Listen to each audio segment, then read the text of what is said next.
Hello, everyone. Welcome back to the RationalInvestor.com's Daily Brief Recap. Dun dun dun. We'll just wait for YouTube to kick in here. Make sure it's running.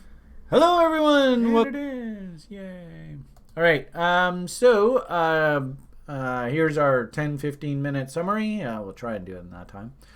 I did notice we had a bit of a problem on the site. Again, thinking about our developer cycle. And man, this is torture waiting for all this stuff to come about. But Rocket Chat decided to throw us a curveball over the weekend. And so our Chief Technology Officer, Sjord, has been hip deep dealing with Rocket Chat. So nothing really new to report on the dashboard. And as I've said repeatedly, when all of this stuff is all real time and it's all filled out correctly and we're getting signals and stuff, then you know TRI is taking advantage of our developer cycle here and really set ourselves up for the next cycle going forward. Your update, where are we here? Let's pop on over here. For the YouTube audience, of course, we talked lots about US dollar index past few days. I don't really need to go into too much more detail here. We had simply said that if you were looking at the weekly charts, we might be fractaling out here. As you can see, big up day for the US dollar index. Euro, British pound look horrible. It's almost funny. Goldman Sachs comes out and says, buy the British pound, and literally the next day the thing falls a penny. So we always say, in kind of tongue-in-cheek, if Goldman Sachs is ever telling you to do something, probably best to do the exact opposite, because they're probably doing the exact opposite. But I think I have the British pound on here. We didn't really talk about it in the daily brief today, but nonetheless, Goldman Sachs comes out and says buy British pounds go lower. We did talk in recent episodes, if you are interested in the British pound, I would be really focusing down on this sort of 120 to 121 area. Maybe leave this thing alone now that it's broken to new lows. Maybe leave it alone until we start getting down into those levels. But I think probably the bigger message here is what's the US dollar index itself doing. We'll know that sort of growth is back on the table. People are feeling okay about taking risk in the market. They're buying international currencies. They've got their money moving around the world when the US dollar breaks down. And unfortunately, as you can see here, we had said recently that you have to wait for the end of this week, and then next week, we might actually print a fractal up here. Keep in mind, this is a weekly price chart. And right now, we're sitting at basically the highs of the week. So there ain't no reason to be getting too US dollar bearish just as of yet. And probably what ends up happening is if this is topping out, then we make some sort of big M here. And then that'll show up on the weekly charts as a failure somewhere over here. So nothing new to report on US dollar index. Fundamentals coming out today. The Americans and the Chinese had agreed that they were going to meet here in October to discuss trade deals, get the ball rolling. And then we got a couple bombshells. First off, the situation in Hong Kong is getting worse, not better. There was a public comment about Chinese totalitarian dictatorships and the lack of freedom in Hong Kong about like a professional sports team. Initially, the knee-jerk reaction is, oh, we're capitalists. You got to protect capitalism. You got to protect money. You got to protect business. And so take that message back. You're not allowed to say that. But what actually was really cool in my eyes, unfortunately the capitalists aren't going to like this, is that we're actually starting to see some sentiment in society. Hey, we got to hold these totalitarian dictators to task. And enough of this, being spineless in the face of these totalitarian dictatorships. At some point, we got to stand up.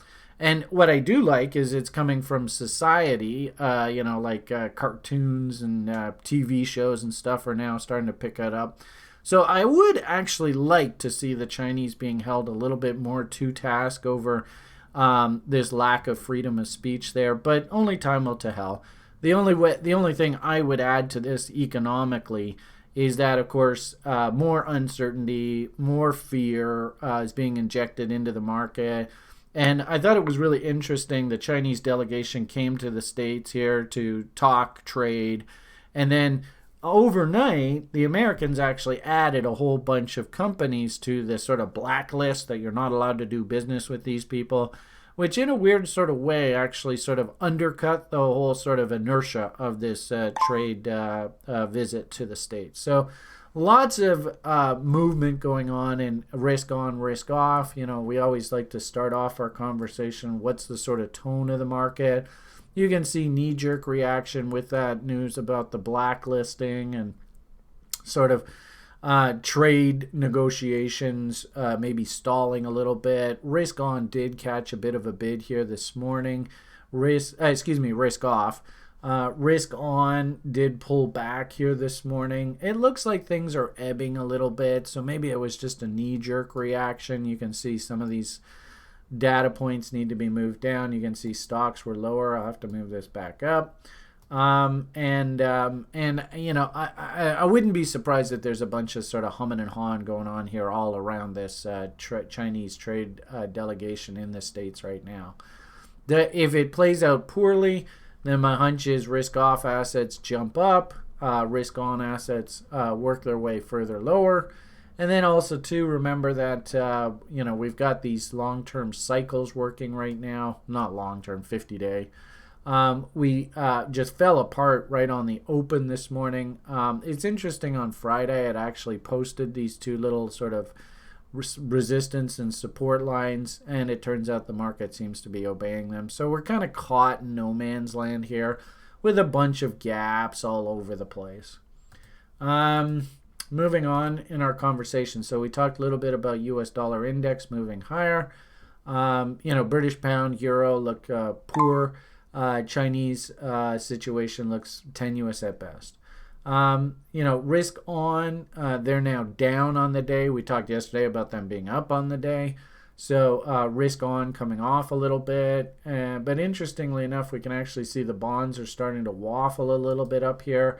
And I did talk recently about how I actually I do like the idea of shopping for a bond put in here. Never really did get trade location for the gold puts, but I'll tell you, these bonds look really interesting up here. You can see there is reload zone. You can see the double top that's trying to come in here. So I think I might through the day go and price some bond puts. Just to, you know, I mean, basically the trade is there. So I might be reporting on that in the days ahead. Really, you know, with regard to the stock market, you know, as I said, you know, we had probably a half decent little signal up top here at the end of September. Market dumped, dead cat bounce into resistance. We're now waffling around. I'm not seeing a lot of individual stocks that really have caught my attention here this morning.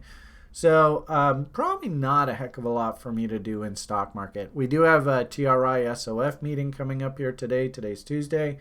So we might have some new ideas to review in the coming sessions for you in the stock market. Looking at crypto now.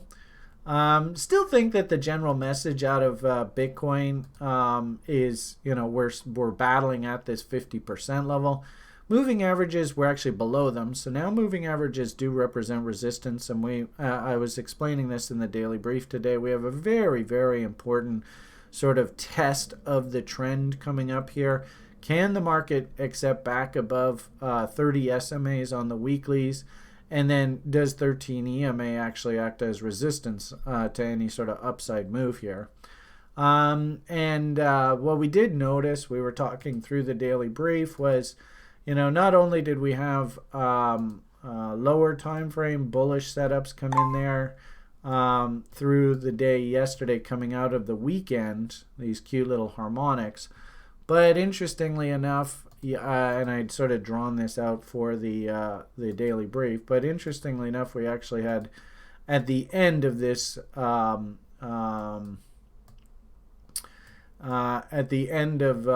this bullish harmonic, 38.2's hit, lock in partial profits. Notice off of, you know, and we were sort of joking about this, guys who watch the lower time frames off the charts, they were posting these last night. Notice that we actually had a bearish harmonic come in the face of this bullish harmonic. So if anything, and we sort of talked about this, what this really looks to me, remember, massive resistance at 85, 150% roll, those moving averages. So I definitely think that's the top end of a trading range right now. And then these recent lows, we've got now double bottom, triple bottom really, and then that low. So there's your bottom end of a trading range. So I think for the time being, and what we've been sort of talking about on the site is we're sort of stuck in ping pong land right now.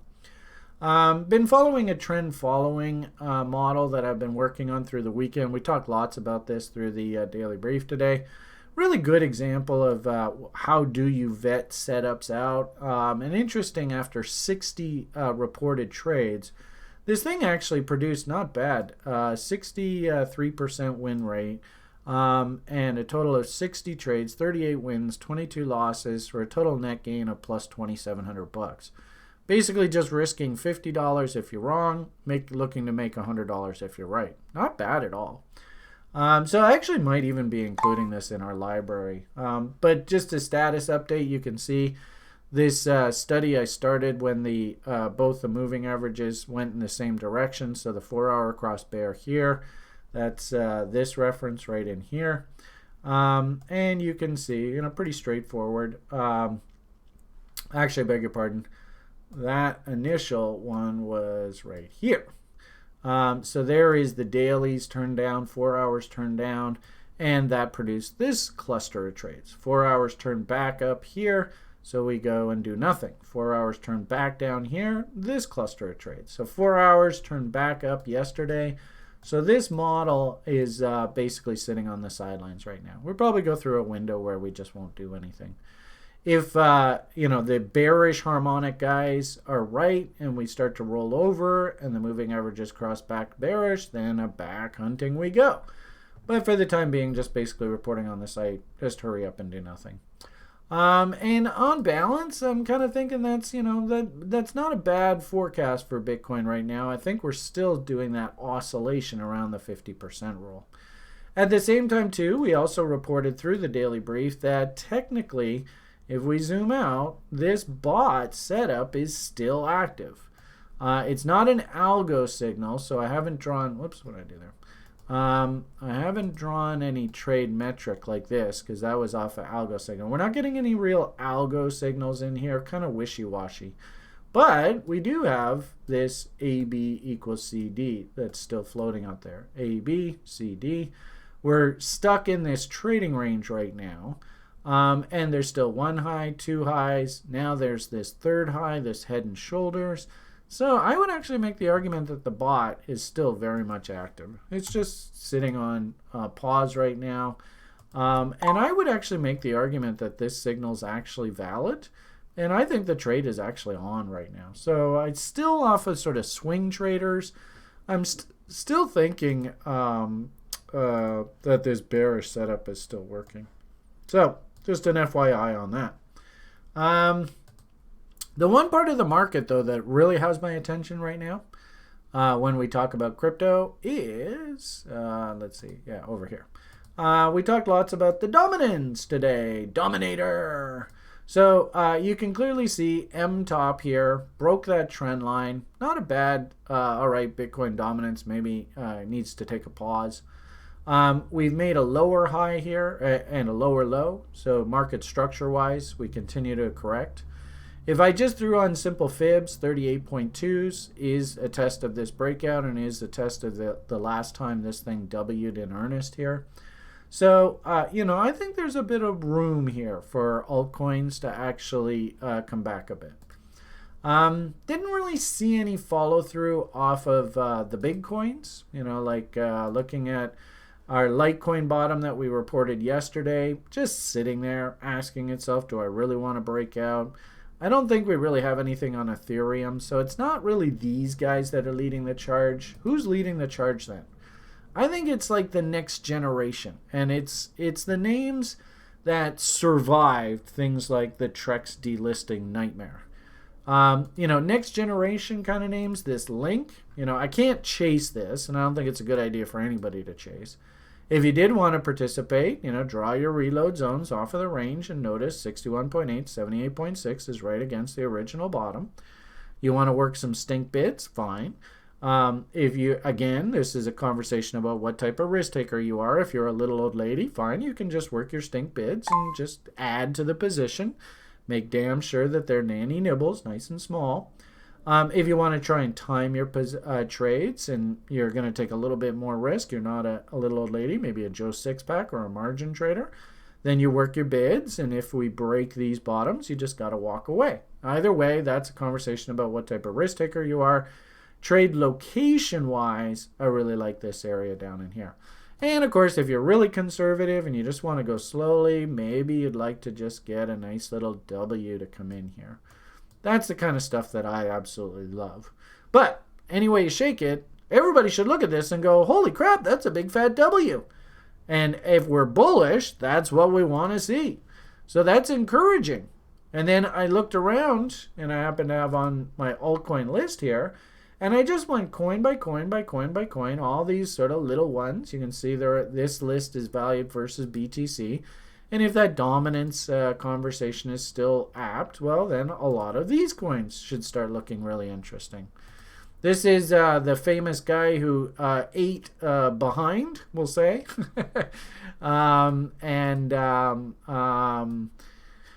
You can look into his story further if you want.